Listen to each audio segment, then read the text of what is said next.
ദൈവനാമത്തിന് മഹത്വം ഉണ്ടായിരിക്കട്ടെ. പരിശുദ്ധ ബാവാതിരുമേനി, അഭിമന്യ പിതാക്കന്മാരെ, വന്ദ്യരായ കോറപ്പിസ്കോപ്പമാരെ, ശ്രേഷ്ഠരായ റബ്ബാച്ചന്മാരെ, ബഹുമാന്യരായ വൈദികരെ, പ്രിയപ്പെട്ട ഷമാശന്മാരെ, വൈദിക വിദ്യാർത്ഥികളെ, ദൈവത്തിന്റെ ജനമേ, എല്ലാവർക്കും ത്രിയേക ദൈവത്തിന്റെ തിരുനാമത്തിൽ സ്നേഹവന്ദനം. രണ്ട് വിശുദ്ധ വേദഭാഗങ്ങളിൽ ഞാൻ നിങ്ങളുടെ മുമ്പാകെ സമർപ്പിക്കട്ടെ. പരിശുദ്ധനായ പൗലോസ്ലീഹ തെസ്സലോനിക്കർക്ക് എഴുതിയ 1-ാം ലേഖനം 5-ാം അധ്യായം 12-ാം വാക്യം: സഹോദരന്മാരെ, നിങ്ങളുടെ ഇടയിൽ അധ്വാനിക്കുകയും കർത്താവിൽ നിങ്ങളെ ഭരിക്കുകയും പ്രബോധിപ്പിക്കുകയും ചെയ്യുന്നവരെ അറിഞ്ഞ് അവരുടെ വേല നിമിത്തം ഏറ്റവും സ്നേഹത്തോടെ വിചാരിക്കണമെന്ന് ഞാൻ നിങ്ങളോട് പറയുന്നു. വീണ്ടും മലാഖി പ്രവാചന പുസ്തകം 3-ാം അധ്യായം 16-ാമത്തെ വാക്യം: യഹോവ ഭക്തന്മാർക്കും അവന്റെ നാമത്തെ സ്മരിക്കുന്നവർക്കും വേണ്ടി യഹോവയുടെ സന്നിധിയിൽ ഒരു സ്മരണ പുസ്തകം ഉണ്ട്. ആ പുസ്തകത്തിൽ പേരുള്ളവൻ യഹോവയ്ക്ക് വലിയ നിക്ഷേപമാകും. ഈ രണ്ട് വിശുദ്ധ വേദഭാഗങ്ങളിലും ഇതിനോട് ചേർന്ന് നിൽക്കുന്ന അനേക വേദവാക്യങ്ങളും ഉൾക്കൊണ്ടുകൊണ്ടാണ് നാം ഇപ്പോൾ ഈ പരിശുദ്ധ ആലയത്തിൽ ആരാധനയ്ക്കായി ഒരുമിച്ച് കൂടിയിരിക്കുന്നത്. യഹോവയുടെ സ്മരണ പുസ്തകത്തിൽ, ജീവപുസ്തകത്തിൽ നിക്ഷേപവും നിധിയുമായി പരിലസിക്കുന്ന മായാത്ത പേരുള്ളവനായ ഒരു പുണ്യപുരുഷൻ നിത്യവിശ്രമം കൊള്ളുന്ന പുണ്യഭൂമിയിൽ അദ്ദേഹത്തെ ഓർത്തുകൊണ്ടും അദ്ദേഹത്തിൻ്റെ മധ്യസ്ഥതയിൽ അഭയം പ്രാപിച്ചുകൊണ്ടും ദൈവാരാധന സമർപ്പിക്കുവാനുള്ള ഭാഗ്യമാണ് നമുക്കെല്ലാവർക്കും ഇപ്പോൾ ലഭിച്ചിരിക്കുന്നത്. മലങ്കര സഭയുടെ പ്രധാന മേലധ്യക്ഷനും ഭാരതത്തിൻ്റെ കാതോലിക്കായും മലങ്കര മെത്രാപ്പോലിത്തായും ആയിരുന്ന പുണ്യവാനായ പരിശുദ്ധ മോറാൻമാർ ബസേലിയോസ് മാർത്തോമ മാത്യൂസ് ദിദിയൻ കാതോലിക്ക ബാബായുടെ ഓർമ്മ കൊണ്ടാടുവാനായി നാം ഏവരും ദൈവസന്നിധിയിലായിരിക്കുമ്പോൾ അത് നമുക്ക് അഭിമാനവും ആധ്യാത്മിക അനുഭവമാകുന്നു എന്ന് ഉറപ്പിച്ച് പറയുവാനായി കഴിയും. മലങ്കര സഭാ മക്കളെ സംബന്ധിച്ചിടത്തോളം, പ്രത്യേകിച്ച് ഈ ദേശത്ത് ഇതിന് ചുറ്റുപാടിലുമായി ജീവിക്കുന്ന ദൈവമക്കളെ സംബന്ധിച്ചിടത്തോളം, പരിശുദ്ധനായ ബാവ തിരുമേനിയുടെ സ്മരണ എന്നത് അഭിമാനത്തിൻ്റെ വിഷയമാണ്. തങ്ങളുടെ ജീവിതത്തിൻ്റെ ഭാഗമായി നിന്ന് തങ്ങളെ ദൈവത്തെങ്കിലേക്ക് നയിച്ച പരിശുദ്ധ പിതാവിനെ ഓർക്കുന്നത് അഭിമാനമാണ്. ആ അഭിമാനത്തിൽ ഉറച്ച് നിന്നുകൊണ്ടാണ് ദേശത്തിൻ്റെ വിവിധ ഭാഗങ്ങളിലും ആയിരിക്കുന്ന മക്കൾ പരിശുദ്ധ പിതാവിൻ്റെ ഓർമ്മയോട് അനുബന്ധിച്ച് അദ്ദേഹത്തിൻ്റെ കബറിടത്തിലേക്ക് വരുന്നതും പ്രാർത്ഥന സമർപ്പിക്കുന്നതും മധ്യസ്ഥതയിൽ അഭയം പ്രാപിക്കുകയും ചെയ്യുന്നുവെന്ന് നമുക്ക് നല്ലതുപോലെ അറിയാം. അദ്ദേഹത്തിൻ്റെ മഹത്വപ്രവേശനത്തിൻ്റെ 9ാം വാർഷിക ദിനത്തിലും ജന്മശതാബ്ദിയുടെ വർഷത്തിലുമാണ് നാം എല്ലാവരും ആയിരിക്കുന്നത്. അതുകൊണ്ട് നാം ഇതിനെ തികഞ്ഞ അഭിമാനത്തോടെ കാണുകയും ഈ അഭിമാനത്തെ ആത്മീയ അനുഭവമാക്കി പരിണമിപ്പിക്കുകയും മാറ്റുകയും ചെയ്യുക എന്നുള്ളതാണ് ഈ പെരുന്നാൾ കൊണ്ട് അർത്ഥമാക്കുന്നത് എന്ന് ഞാൻ ഓർപ്പിച്ചു കൊള്ളട്ടെ. പെരുന്നാട് നിന്നും ആരംഭിച്ച് ഓതറ വഴി വീണ്ടും കൊല്ലത്ത് വന്ന് മഹത്തരമായ സമ്മത്സരങ്ങൾ പൂർത്തിയാക്കി മാർത്തോമാ ശ്ലീഹായുടെ പരമസിംഹാസനത്തിലേക്ക് പ്രവേശിക്കപ്പെട്ട് പരിശുദ്ധ സഭയുടെ മാലാഖിയായി പരിശോഭിച്ച് സഭാമക്കൾക്ക് തേജസ് പകർന്ന ഒരു പിതാവിനെയാണ് നാം ഇപ്പോൾ ദൈവസന്നിധിയിൽ സ്നേഹത്തോടും ഭക്തിയോടും കൂടി ആദരിക്കുന്നത്. പരിശുദ്ധ ബാവാതിരുമേനിയെ കുറിച്ച് ബലഹീനനായ എനിക്ക് ഇവിടെ ഒന്നും തന്നെ നിർവചിക്കുവാനായി പ്രാപ്തിയില്ല. കന്യാകുമാരി തുടങ്ങി വടക്കോട്ട് യാത്ര ചെയ്തു കഴിഞ്ഞാൽ മനുഷ്യർ മാത്രമല്ല, ജീവജാലങ്ങൾ മാത്രമല്ല, മണൽ തരികൾ പോലും ഈ പിതാവിൻ്റെ അവദാനങ്ങൾ വർണ്ണിക്കുന്ന കാര്യത്തിൽ പിന്നിലല്ല എന്നത് ഒരു യാഥാർത്ഥ്യമാണ്. അതുകൊണ്ട് തന്നെ അധിക വർണ്ണന ഈ പിതാവിൻ്റെ ഓർമ്മ ആഘോഷിക്കുമ്പോഴും അദ്ദേഹത്തിൻ്റെ മഹത്വം ദർശിക്കുമ്പോഴും നമുക്ക് ആവശ്യമില്ല എന്നാണ് ബലഹീനായി ഞാൻ കരുതുന്നത്. ഒന്ന് രണ്ട് വാക്കുകൾ മാത്രം പറഞ്ഞ് ഞാൻ അവസാനിപ്പിച്ചു കൊള്ളാം. ഓർത്തഡോക്സ് സഭാജീവിതത്തിൻ്റെ പ്രമേയം എന്നത് ആരാധനയാണ്. ഓർത്തഡോക്സ് സഭാജീവിതം എന്ത് എന്ന് ചോദിച്ചാൽ അത് ആരാധനയ്ക്ക് ശേഷമുള്ള ആരാധനയാണ്. It's a life of liturgy after the liturgy എന്നത് പൗരസ്ത്യ വേദശാസ്ത്രത്തിന്റെ ഉരകല്ലായി സഭാപിതാക്കന്മാർ ഓരോരുത്തരും നമുക്ക് പറഞ്ഞു തന്നിരിക്കുന്ന ഒരു പ്രധാനപ്പെട്ട കാര്യമാണ്.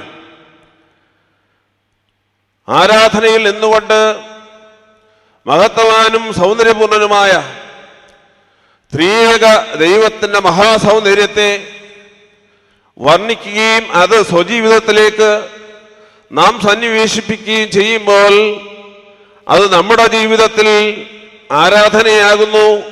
തുടർന്നുള്ള ജീവിതം ആരാധനയ്ക്ക് ശേഷമുള്ള ജീവിതവുമാകുന്നു. ത്രിയേക ദൈവത്തെ സത്യത്തിലും ആത്മാവിലും ആരാധിക്കുവാനുള്ള ഭാഗ്യം സിദ്ധിക്കുകയും ആ നിയോഗത്തെ നിറപടിയായി നിർവഹിക്കുകയും ചെയ്ത ഒരു പുണ്യവാനെയാണ് നാം ഇപ്പോൾ ഇവിടെ ഓർക്കുന്നത്. ദൈവത്തോട് സ്നേഹമുള്ള ആളുകൾക്ക് മാത്രമേ അതിന് സാധ്യമാവൂ എന്നത് ഒരു യാഥാർത്ഥ്യമാണ്. ആരാധന ഏത് രീതിയിലും ആർക്കും സമർപ്പിക്കാം. എന്നാൽ യഹോവയായ ദൈവം കൽപ്പിച്ചിരിക്കുന്ന അർത്ഥത്തിൽ വിശുദ്ധ വേദപുസ്തകം നൽകുന്ന നിർവചനങ്ങളുടെ വെളിച്ചത്തിൽ സഭാപിതാക്കന്മാർ കാണിച്ചു തന്ന മാതൃകയെ പിൻപറ്റിക്കൊണ്ട് സത്യത്തിലും ആത്മാവിലും ദൈവാരാധന നടത്തുക എന്നത് എല്ലാവർക്കും പറ്റുന്ന ഒന്നല്ല. പക്ഷെ അത് പറ്റിയ ഒരു പരിശുദ്ധ പിതാവിനെയാണ് നാം ഇപ്പോൾ അനുസ്മരിക്കുന്നത്. സ്നേഹം എന്ന വാക്ക് ക്രൈസ്തവ സഭയുടെ പ്രമാണമാണ്. കുറച്ചുകൂടി ആഴമായി പറഞ്ഞാൽ സ്നേഹം പ്രേമമാണ്. തൻ്റെ പ്രിയനായവനെ പ്രേമത്തോടെ പ്രവേശിപ്പിക്കുകയും അവനെ ഉള്ളിലേക്ക് സന്നിവേശിപ്പിക്കുകയും ചെയ്യുന്ന വലിയ അനുഭവത്തിനാണ് പ്രേമമെന്ന വാക്കുകൊണ്ട് വിശുദ്ധ വേദപുസ്തകം അർത്ഥമാക്കുന്നത്. സഭാപ്രസംഗിയിൽ മണവാളനായ ക്രിസ്തുവിനെയും മണവാട്ടിയായ സഭയും പ്രവചിക്കുന്ന ഭാഗങ്ങളാണുള്ളത്. അവിടെ പ്രിയനും പ്രിയയും കാന്തനും കാന്തയും നിറഞ്ഞു നിൽക്കുന്നു. പ്രിയയായ മണവാട്ടിയുടെ കാന്തയായ പ്രിയതമയുടെ മഹത്വം ആർജിച്ചുകൊണ്ട് ദൈവസന്നിധിയിൽ ആരാധനയിലൂടെ ആകർഷണീയത പടർത്തിയ പകർന്ന പരിശുദ്ധ പിതാവിനെയാണ് നാം ഇപ്പോൾ ഓർക്കുന്നത്. പ്രേമം എന്ന് പറയുമ്പോൾ അതിൽ ഒരു പാഷനുണ്ട്. ദൈവത്തോട് ഏറ്റവും കൂടുതൽ അട്രാക്ഷൻ, പാഷൻ ഉണ്ടായിരുന്ന ഒരു മഹാനുഭാവനെയാണ് നാം ഇപ്പോൾ ഓർക്കുന്നത്. ദൈവസന്നിധിയിൽ നിൽക്കുമ്പോൾ മറ്റെല്ലാം മറക്കുകയും ദൈവത്തെ മാത്രം കാണുകയും ചെയ്യുന്ന പുണ്യപുരുഷൻ. അത് ചിലപ്പോൾ അദ്ദേഹത്തിന്റെ ഗുരുവായ പരിശുദ്ധനായ ഗീവർഗീസ് സിദിയൻ ബാവായിൽ നിന്ന് ലഭിച്ചതായ സിദ്ധിയായിരിക്കാം. അത് കുറച്ചുകൂടി മുന്നോട്ട് പോയാൽ പരിശുദ്ധനായ പരിമല തിരുമേനിയിൽ നിന്ന് ലഭിച്ചതായ സിദ്ധിയായിരിക്കാം. എന്നാൽ ആ സിദ്ധിയെ തൻ്റെ ജീവിതത്തിന്റെ ഭാഗമാക്കി മാറ്റി ദൈവത്തെ സ്നേഹത്തിലും പ്രേമത്തിലും ആരാധിച്ച് ആകർഷണീയതയിൽ നിർത്തിയ, അതുവഴി ഇന്റിമസിയിലേക്ക് പോയ, ആ ഇന്റിമസിയിൽ നിന്നും കമ്മിറ്റ്മെന്റിലേക്ക് പോയ ഒരു പുണ്യപുരുഷനാണ് പരിശുദ്ധനായ മാത്യു സിദിയൻ ബാവ തിരുമേനി എന്നത് സംശയമില്ലാത്ത കാര്യമാണ്. പാഷൻ, ഇന്റിമസി, കമ്മിറ്റ്മെന്റ്, ഇത് മൂന്നും കൂടെ ചേരുമ്പോഴേ സ്നേഹമാവുകയുള്ളൂ, പ്രേമമാവുകയുള്ളൂ. സ്നേഹവും പ്രേമവും ദൈവത്തോടായി കഴിയുമ്പോൾ തീർച്ചയായും അവിടെ നിന്ന് ഒഴുകി വരുന്നത് സഭയിലേക്കും സമൂഹത്തിലേക്കും യാതൊരു സംശയവും ഇല്ല. ആരാധനയിൽ നിന്നാണ് ആരാധനാ ജീവിതം ഉണ്ടാകേണ്ടത്.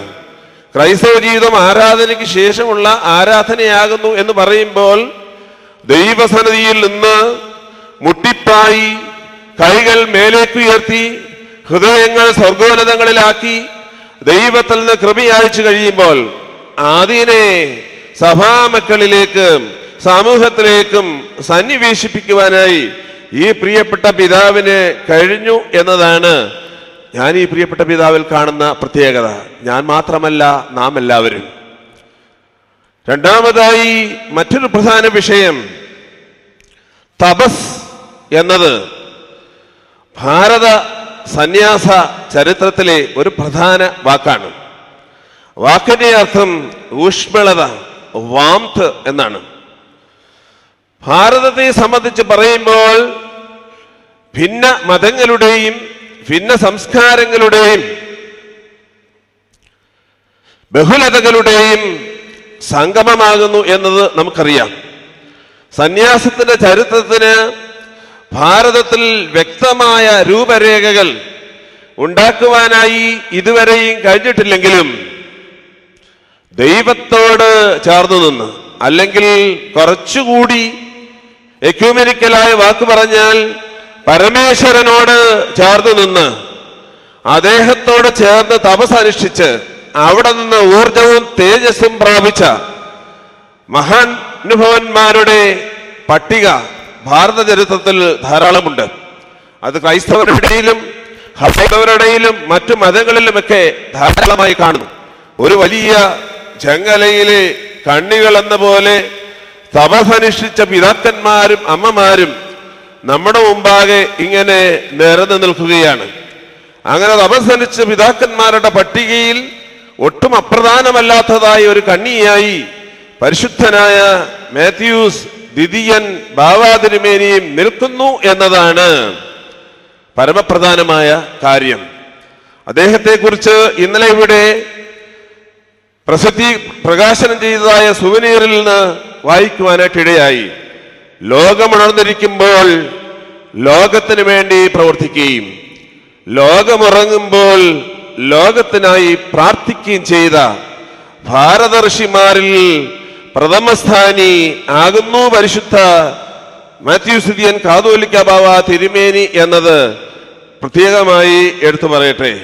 നമ്മുടെ ദേശത്തെ സംബന്ധിച്ച് പറയുമ്പോൾ സന്യാസ ജീവിതത്തിന്റെ ഔന്നത്യം മറ്റ് ദേശങ്ങളിൽ നിന്ന്, മറ്റ് പാശ്ചാത്യ ദേശങ്ങളിൽ നിന്നും മറ്റ് പൗരസ്ത്യ ദേശങ്ങളിൽ നിന്നും ഒക്കെ വളരെ വ്യത്യസ്തമായി ഏറ്റവും കൂടുതൽ ഉണ്ടായിരുന്ന ഒരു ദേശമാണ്. അങ്ങനെ ഒരു ദേശത്തിൽ ആഴത്തിൽ വേരോടിയിരിക്കുന്ന മതബഹുലതയുടെയും മതസഹിഷ്ണുതയുടെയും ധന്യമായ സംസ്കാരം സ്വജീവിതത്തിൽ ശരിയായി പ്രകടമാക്കി ജീവിച്ച ഋഷി വരനാകുന്നു പരിശുദ്ധനായ മാത്യൂസ് ദ്വിതീയൻ ബാവ തിരുമേനി. അതുകൊണ്ടാണ് മലങ്കര ഓർത്തഡോക്സ് സുറിയാനി സഭാംഗങ്ങൾക്ക് മാത്രമല്ല, കേരളത്തിലും ഭാരതത്തിലും ജീവിക്കുന്ന സർവമതങ്ങളിൽപ്പെട്ടവർക്കും ഒരുപോലെ പുണ്യവാനായി ഈ പിതാവ് മാറിയത് എന്നതിൽ യാതൊരു സംശയവുമില്ല. ഒരു വാക്കുകൂടി പറഞ്ഞ് ഞാൻ അവസാനിപ്പിച്ചു കൊള്ളാം. ക്രൈസ്തവ ജീവിതത്തിൽ, പ്രത്യേകിച്ച് സഭാജീവിത ശുശ്രൂഷകളിൽ പ്രവേശിക്കുന്നവർക്ക് വിമർശനം സാധാരണയാണ്. വിമർശനങ്ങളെ ഉൾക്കൊണ്ടുകൊണ്ട് ജീവിക്കുക എന്നത് ഒരു വിശുദ്ധന് മാത്രമേ സാധ്യമാവുകയുള്ളൂ. വിശുദ്ധരല്ലാത്തവർക്ക് വിമർശനങ്ങളെ സ്വീകരിക്കുവാനായി പറ്റുകയില്ല. എൻ്റെ നാമത്തിൽ ഈ ലോകം നിങ്ങളെ ദ്വേഷിക്കും എന്ന് കർത്താവ് സ്ലീഹന്മാരോട് പറഞ്ഞുവെങ്കിൽ ഈ ദേഷ്യവും വിദ്വേഷവും വിമർശനങ്ങളും സ്ഥിരമായി വിശുദ്ധരായ ആളുകളുടെ മേൽ ഉണ്ടാകും എന്നത് ഒരു യാഥാർത്ഥ്യമാണ്. പരിശുദ്ധനായ മാത്യൂസ് ദ്വിതീയൻ കാതോലിക്ക ബാവ തിരുമേനിയെ സംബന്ധിച്ച് പറയുമ്പോൾ, ഞാൻ മുമ്പേ പറഞ്ഞതുപോലെ, ലോകം ഉണരുമ്പോൾ ലോകത്തിന് വേണ്ടി പ്രവർത്തിക്കുകയും ലോകം ഉറങ്ങുമ്പോൾ ലോകത്തിന് വേണ്ടി പ്രാർത്ഥിക്കുകയും ചെയ്തു. തൻ്റെ കൈകൾ കൊണ്ടും കാലുകൾ കൊണ്ടും ശരീരം കൊണ്ടും മനസ്സുകൊണ്ടും ഈ സമൂഹത്തിന് വേണ്ടി തന്നാലാവും വിധം പ്രവർത്തിച്ചു. അതുകൊണ്ട് തന്നെ ജീവിതത്തിൽ വിമർശനങ്ങളുടെ ശരങ്ങളും ധാരാളമായി അദ്ദേഹം അറിഞ്ഞും അറിയാതെയും സ്വീകരിച്ചിട്ടുണ്ട്.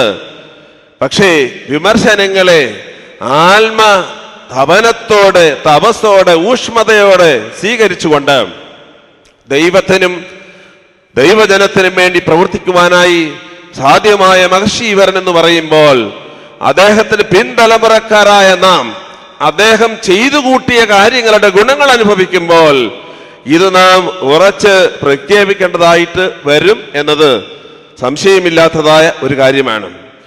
ഞാൻ അവസാനമായി ഒരു കാര്യം കൂടി പറഞ്ഞു കൊള്ളട്ടെ. പൗരസ്ത്യ വേദശാസ്ത്രത്തിലും ആധ്യാത്മികതയിലും വളരെ അടിസ്ഥാനപരമായ പറയുന്ന ഒരു തത്വമാണ്, God cannot be expressed but to be addressed. ദൈവത്തെ ഒരിക്കലും പ്രകടിപ്പിക്കരുത്, ദൈവത്തെ അഡ്രസ് ചെയ്യുക മാത്രമേ ആകാവൂ, വിളിക്കുക മാത്രമേ ആകാവൂ. ഇത് വളരെ പ്രധാനപ്പെട്ട ഒന്നാണ്. ദൈവത്തെ പ്രകടിപ്പിക്കുവാൻ നമുക്ക് അനുവാദമില്ല, ദൈവത്തെ നിർവചിക്കുവാൻ നമുക്ക് അനുവാദം ഒട്ടും തന്നെയില്ല. സഭയുടെ ചരിത്രത്തിൽ ആരെങ്കിലും ദൈവത്തെ പ്രകടിപ്പിക്കുവാനോ നിർവചിക്കുവാനോ തങ്ങളുടെ ജീവിതം കൊണ്ടോ ആധാരം കൊണ്ടോ ശ്രമിച്ചിട്ടുണ്ടെങ്കിൽ അവരൊക്കെ ഏതെങ്കിലും സമയത്ത് പടപടാന്ന് താഴെ വീണിട്ടുണ്ട് എന്നത് ഒരു യാഥാർത്ഥ്യമാണ്. വേദവിപരീതങ്ങളും ശീഷ്മകളും പ്രശ്നങ്ങളും സഭയിൽ ഉണ്ടായതിൻ്റെ പ്രധാനപ്പെട്ട കാരണം ദൈവത്തെ അനാവശ്യമായി നിർവചിക്കുവാൻ പോയതുകൊണ്ടാണ്. പരിശുദ്ധ ബാവാ തിരുമേനിയെ പോലെയും പരമല തിരുമേനിയെ പോലെയും പാമ്പാടി തിരുമേനിയെ പോലെയും വട്ടശ്ശേരി തിരുമേനിയെ പോലെയും നാം ഒക്കെ വിശുദ്ധരെന്ന് വിളിക്കുന്ന പിതാക്കന്മാരെ പോലെ അമ്മമാരെ പോലെ ഉള്ളവരെ നാം അനാവശ്യമായി നിർവചിച്ചു കഴിഞ്ഞാൽ നമുക്ക് ഇത് തന്നെ സംഭവിക്കും. കാരണം നാം ഒക്കെ എന്ത് പറഞ്ഞാലും ഇവരൊക്കെ അതിനപ്പുറമായി നിൽക്കുന്നു എന്നതുകൊണ്ട് നമുക്ക് നിർവചിക്കുവാനായി സാധ്യമാവുകയില്ല. നാം നിർവചിക്കുകയും ചെയ്യരുത് എന്നാണ് ബലഹീനായ എൻ്റെ അപേക്ഷ. പരിശുദ്ധ ബാവാ തിരുമേനിയെ കുറിച്ച് ഒരുപാട് പുസ്തകങ്ങൾ എഴുതി കഴിഞ്ഞു, ഒരുപാട് പ്രസംഗങ്ങൾ കേട്ടു, പ്രഭാഷണങ്ങൾ ഉണ്ടാകുന്നു. പക്ഷെ തിരുമേനിയുടെ പ്രഭാവവും തേജസ്സും അത് സൂര്യശോഭയായി നിൽക്കുമ്പോൾ നമ്മുടെ പ്രഭാഷണങ്ങൾക്കോ നമ്മുടെ എഴുത്തുകൾക്കോ നമ്മുടെ ചിന്തകൾക്കോ അതീതമായി നിൽക്കുന്നു. അതുകൊണ്ട് പൗരസ്ത്യ വേദശാസ്ത്രത്തിന്റെ ഉരകല്ലായ തത്വം ഈ പിതാവിനും അർത്ഥവത്താകുന്നു. God cannot be expressed but should be addressed. നമുക്ക് ഈ പരിശുദ്ധ പിതാവിൻ്റെ ആത്മീയ മക്കളെന്ന നിലയ്ക്ക് തിരുമേനി, ഞങ്ങൾ നിന്നെ നിർവചിക്കുന്നില്ല, ഞങ്ങൾ അങ്ങയോട് ഞങ്ങൾക്ക് വേണ്ടിയും ഞങ്ങളുടെ തലമുറകൾക്ക് വേണ്ടിയും അപേക്ഷിക്കുന്നു. അദ്ദേഹത്തിൻ്റെ മധ്യസ്ഥത നമുക്ക് കോട്ടയായിരിക്കട്ടെ.